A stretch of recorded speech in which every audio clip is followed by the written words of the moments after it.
আপনারা কথা বলছেন, কারোর সঙ্গে আলাপ করেন নাই। ভাই, অস্তিত্ববিহীন জিনিস নিয়ে আমরা কি করে আলাপ করবো? যার অস্তিত্ব নেই তার সঙ্গে সে বিষয়ে আলাপ কি করে হয়?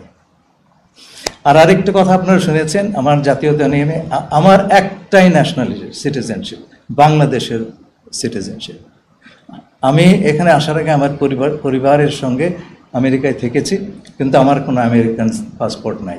বাংলাদেশ ছাড়া অন্য কোনো দেশের জাতীয়তা আমার নাই।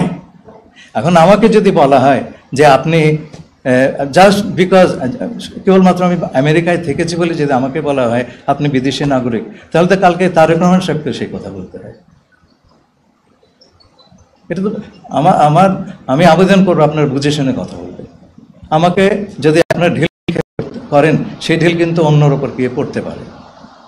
আমি যেটা নই আমাকে সেটা বানাবেন না প্লিজ। আর পারলে প্রমাণ করেন, আদালতে গিয়ে প্রমাণ হবে। আমার একটা রাইট আছে তো বাংলাদেশি একজন নাগরিক হিসাবে।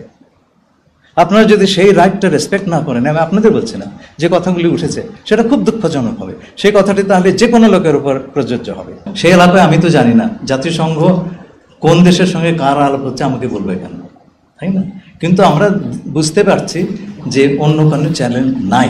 এখন আমরা দেবো কি দেবো না এটা আমার সার্বভৌম সিদ্ধান্ত। আচ্ছা, 2 নম্বর সাউথ সুদান। এটা নিয়ে আপনি একটা জিনিস মনে রাখবেন, জাতিসংঘ এই ধরনের বিষয় নিরাপত্তা পরিষদের সম্পূর্ণ সম্মতি না নিয়ে এই কাজটা করতে পারে না। বিশেষ করে 5টি ভেটো মেম্বারের সমর্থন ছাড়া জাতিসংঘ এই ধরনের কাজ করতে পারে না। যেমন ধরেন,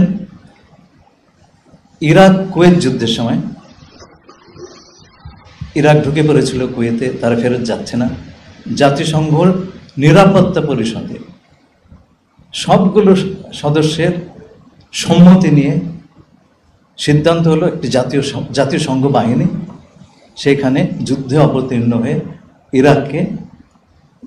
ইরাকের সীমান্তের ভেতরে পাঠিয়ে দিবে ইরাকি সৈন্যদের। আমি সেই সিদ্ধান্ত যেদিন হয়, আমি সিকিউরিটি কাউন্সিলে নিজে বসেছিলাম, সবাই হাত তুলেছেন, কেবল কিউবা এতে ভোট দেয় নাই। জাতিসংঘ কখনই এই ধরনের কেসে নিরাপত্তা পরিষদের এখন আপনি আমাকে বলেন, যদি মিয়ানমারকে কেটে আরাকান বের করে নিতে হয়, চীন এবং রাশিয়া কি ভোট দিবে? তাদের তো 2টা ভেটো আছে। নিরাপত্তা পরিষদে এই বিষয়ে একটা প্রস্তাব গ্রহণের চেষ্টা বেশ কিছু কাল ধরে কিছু দেশ করছিল, কিন্তু চীন রাশিয়া এটাতে একেবারে সম্মত না।